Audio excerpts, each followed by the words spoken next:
Welcome back in. Our storm tracker Charles Peak out there on the roads today across parts of the northern tier to give us a sense of what is happening on the roads. We've been watching storms producing not just severe warnings, but also tornado warnings. So rotating thunderstorms likely across the region. Already one area under a tornado watch, and there are more communities, more areas that we will be watching later on. This is Coleman, South Dakota. The rain is coming down. Obviously, a less than ideal day to travel. If you're able to hold off on travel plans anywhere in this zone, I would, because the severe weather is on the move. It has started and it will not stop as we finish off the afternoon and evening. So it's something that will continue.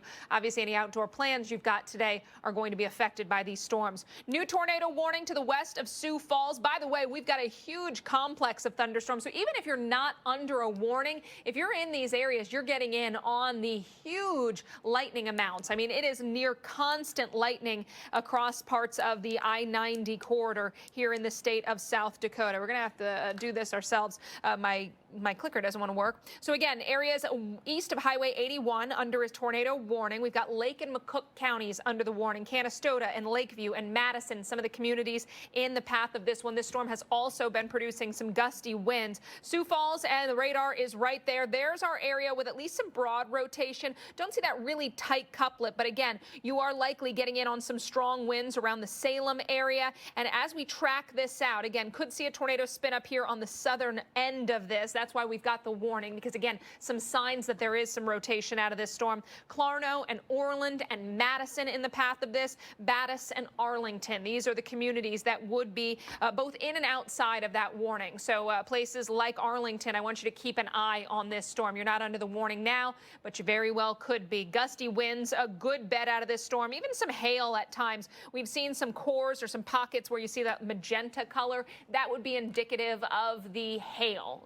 Quarter-sized or larger, very likely today. Now up into the western parts of Minnesota, off to the north and west of Montevideo, we've got Big Stone and Traverse counties under a severe thunderstorm warning, likely getting in on some of that large hail out of this one. So again, that magenta core, that would get us into that quarter, $half size hail. And again, the potential exists for hail that could approach, even exceed tennis ball size.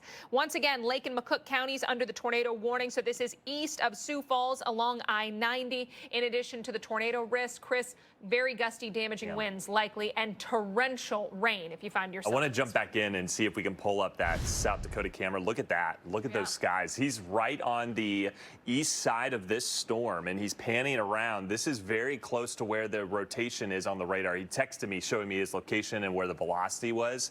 So this is a concern. It looks like he's turning in the opposite direction, kind of getting away from the storm. Smart. Yeah, smart. I mean, just because he already had his windshield damage yesterday from large hail.